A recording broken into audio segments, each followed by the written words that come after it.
You're standing in the grand hall of the Doge's palace in Venice. The year is 1075. The marble floors beneath your feet shine like mirrors, reflecting the golden glow of 1,000 candles. But something is wrong, terribly wrong. The most powerful nobles of the Venetian Republic are holding silk handkerchiefs to their faces, grimacing in disgust. Some have already fled the chamber. The source of their horror isn't an invading army, or even a political plot. It comes from the royal apartments above, where a Byzantine princess lies in a grotesque decline that shocks the entire court. Her name was Theodora Doukaina Selvo. And what happened to her would become one of history's most disturbing mysteries, a tale of cultural clash, vanity, and a disease so strange it nearly brought Venice's court to its knees. The stench from her chambers was unbearable. Servants refused to enter. Nobles abandoned their duties. Even her own husband struggled to remain by her side. This wasn't an ordinary illness. Chroniclers describe it as a mysterious condition that seemed to rot her body from the inside out. A decay so severe it baffled every physician of the age, challenging everything people thought they knew about life, death, and the human body.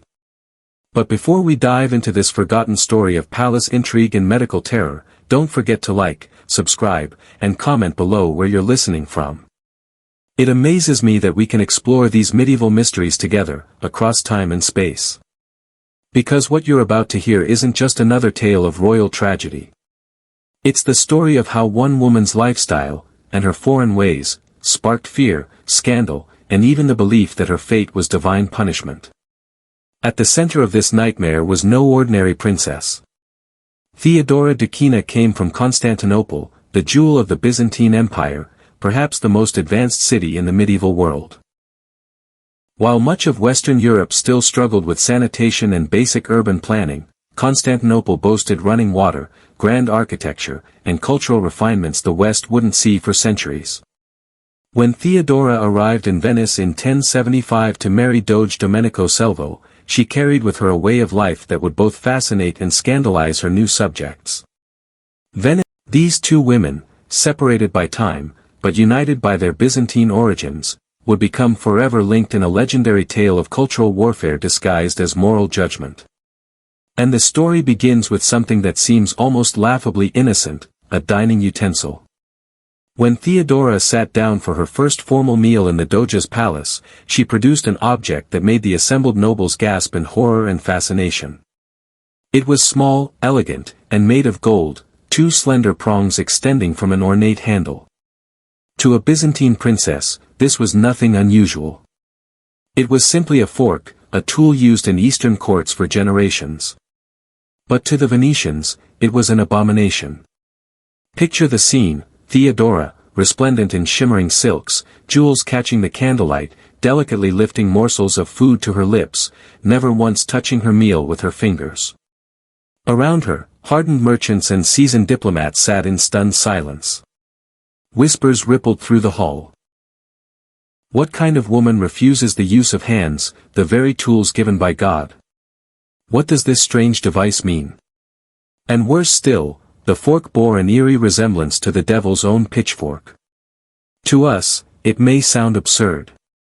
But in medieval Venice, this golden utensil wasn't about table manners, it was about foreign influence, dangerous luxury, and a woman who seemed too proud for the customs of her new homeland.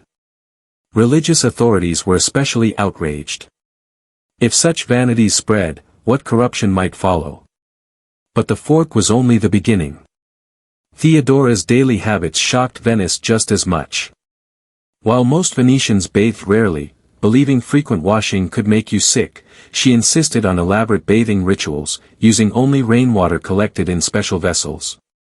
She refused the communal baths and surrounded herself with burning incense and fragrant herbs, filling her chambers with scents that seemed almost magical to her new subjects. She wore gloves scented with exotic perfumes.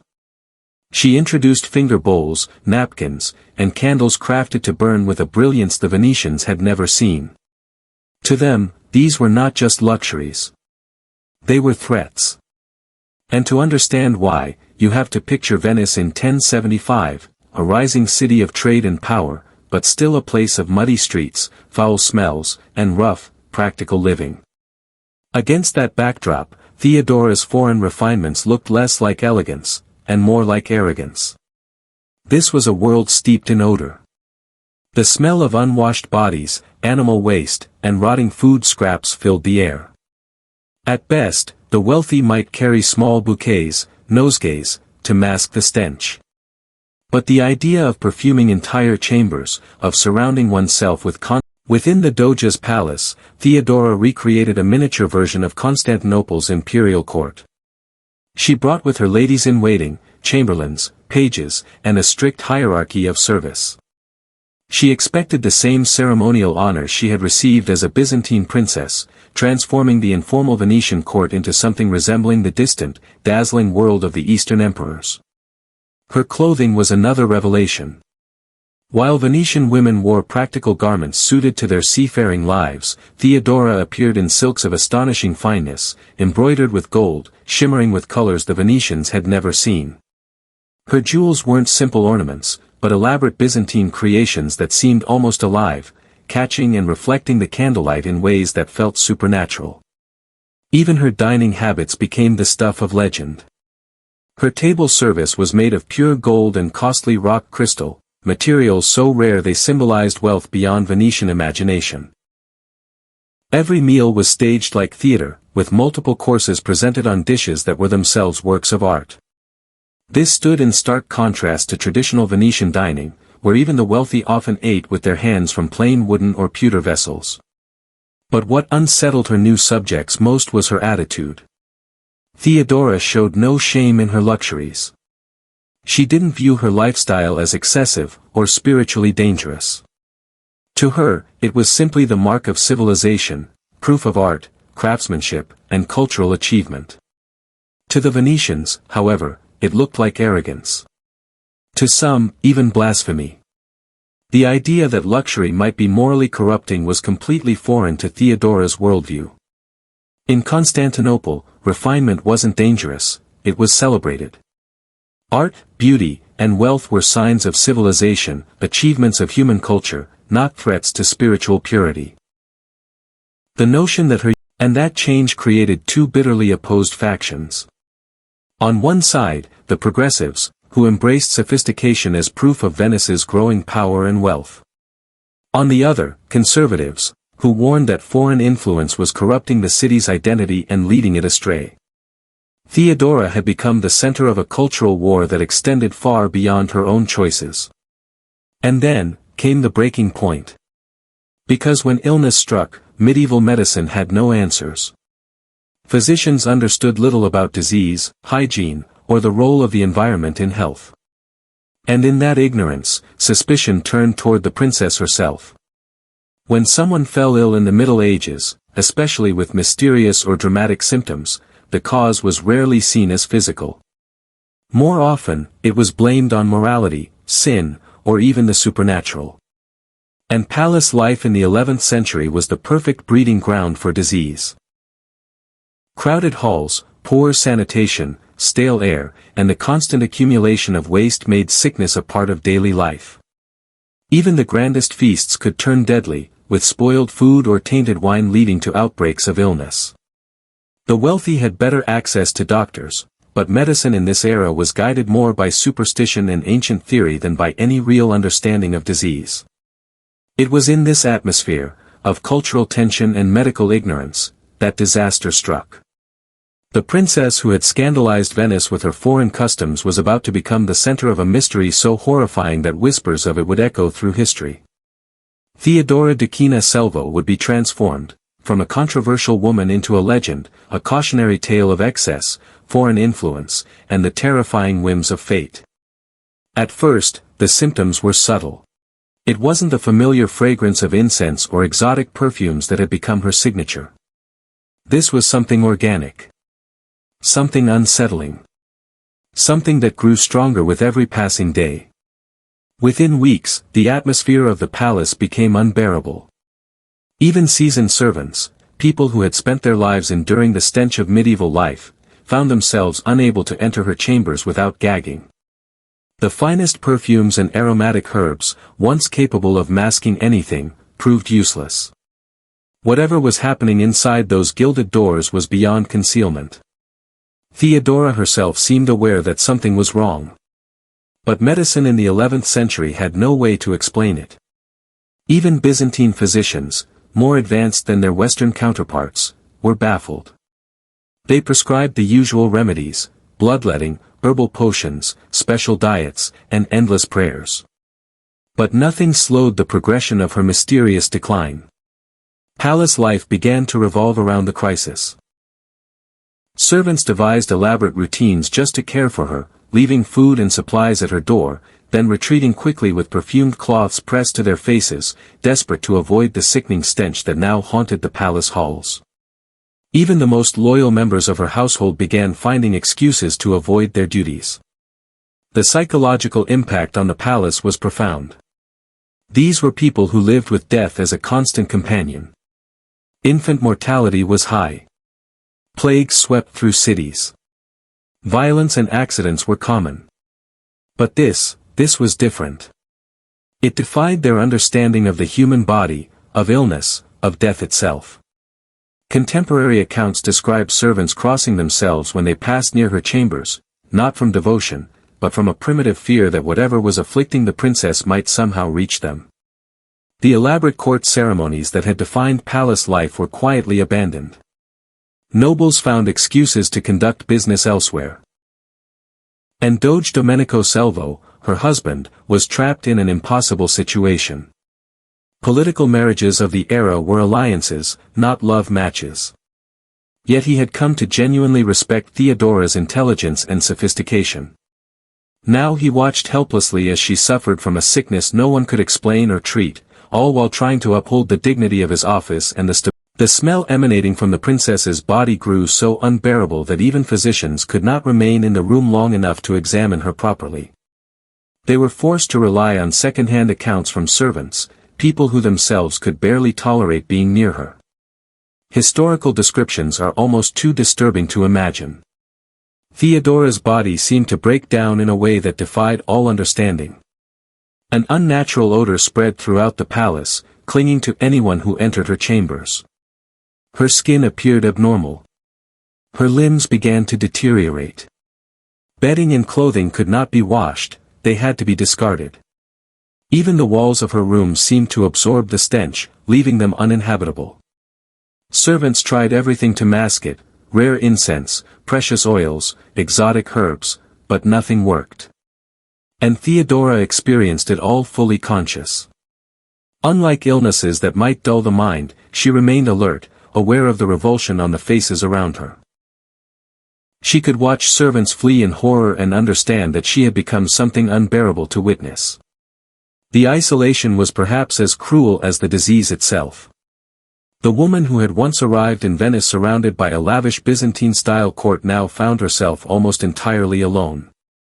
Only one or two loyal servants dared to remain by her side, and even they could only endure brief visits before being driven away by the overwhelming stench. Palace records from this period reveal the frantic attempts to address an impossible situation. Physicians were summoned from across the Mediterranean, each bringing their own theories and treatments. Some claimed Theodora's illness was caused by an imbalance of bodily humors, correctable only through extreme diets. Others argued that foreign substances in her Byzantine cosmetics or perfumes had triggered a toxic reaction. The most exotic remedies came from practitioners versed in rare Eastern medical traditions. They brought mysterious compounds and elaborate rituals, promising to counteract the forces behind her condition. Palace records show enormous sums spent on these desperate measures, rare minerals, animal parts from distant lands, and substances believed to hold almost magical powers. But none of it worked. If anything, the constant prodding, applications, and rituals may have worsened her suffering. Theodora endured not only the horror of her own body breaking down, but also the painful and humiliating procedures inflicted in the name of healing. And the political stakes were rising. Venice was a growing maritime power, dependent on delicate relationships with Mediterranean civilizations, including the Byzantine Empire. The princess's condition threatened to spiral into a diplomatic crisis, jeopardizing trade, alliances, and the city's prosperity. Palace staff began to develop what we might now recognize as trauma responses. Servants who had worked in the princess's chambers reported nightmares, loss of appetite, and an inability to tolerate smells that reminded them of their duties. Some requested transfers. Others left palace service entirely rather than risk further exposure to the horrors behind those closed doors. Theodora's own Byzantine attendants faced an impossible choice. They had traveled hundreds of miles to serve their mistress in a foreign land, only to witness her suffering in ways that defied all understanding. Some remained loyal despite the horror. Others fled back to Constantinople, unwilling to watch her deterioration continue. As months passed, desperation grew. The princess showed no signs of improvement. The smell had become so pervasive that it disrupted daily life throughout the entire palace complex. The tension, fear, and helplessness had reached a breaking point. Both for Theodora and everyone around her. Even areas of the palace far from the princess's chambers seemed contaminated by an odor that no amount of cleaning or perfume could mask. The tragedy was approaching its inevitable conclusion, yet the horror was far from over. What happened in those final weeks would create a legend that outlasted the Venetian Republic itself, turning a personal medical disaster into one of history's most unsettling mysteries. It became a story of how quickly civilization's veneer could be stripped away by forces beyond human understanding or control. The final weeks transformed the Doge's palace from a hub of Mediterranean diplomacy into something resembling a medieval nightmare. The stench had grown so intense it seemed almost alive, but the most disturbing accounts come from the description of how her symptoms progressed. The decay seemed to start from within, spreading outward through her body in patterns that defied every known disease model of the time. Her skin took on colors and textures that no physician had ever seen. The air itself grew heavy, tainted by a stench so extreme it seemed almost tangible. One palace physician, who managed to examine her in the early stages, recorded symptoms that modern medical historians have struggled to match to any known disease. The combination of internal deterioration, unbearable odor, and her continued consciousness created a medical mystery that challenged the very assumptions of human biology. The psychological toll on the palace staff was immense. Servants developed elaborate rituals for approaching her chambers, timing visits to minimize exposure while still providing the care she required. Servants approached her chambers with careful ritual. They would hold their breath, complete their tasks as quickly as possible, and then flee to safer areas of the palace to recover from what they had witnessed and smelled. The tragedy was compounded by the princess herself.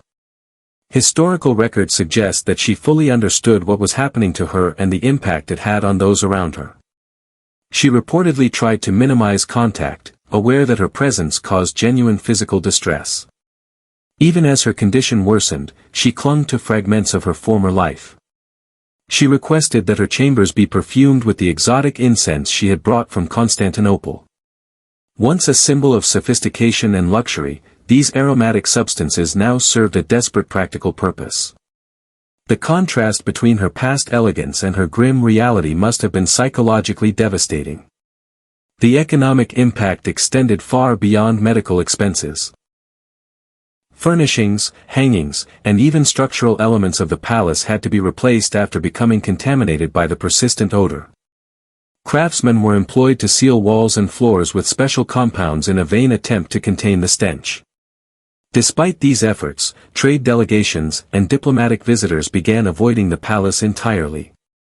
Venice's government was forced to conduct essential business elsewhere, threatening relationships vital to the city's growing maritime empire, especially with Byzantine merchants, whose trade had fueled Venice's prosperity. Theodora's Byzantine attendants faced impossible choices. Some remained loyal, devoted to their mistress despite the horrors they witnessed. Others fled back to Constantinople, unwilling to continue serving in the shadow of her deterioration. Those who remained at her side developed coping mechanisms, working in shifts to minimize individual exposure while still providing her with basic care. Palace officials sought help from across the Mediterranean, consulting anyone who might have encountered similar conditions or possessed knowledge that could explain her mysterious illness. Physicians arrived from Constantinople, Alexandria, and even distant Baghdad, each bringing their own theories, but none succeeded in halting the progression of her condition. The most elaborate attempts came from specialists claiming expertise in rare conditions affecting royal bloodlines.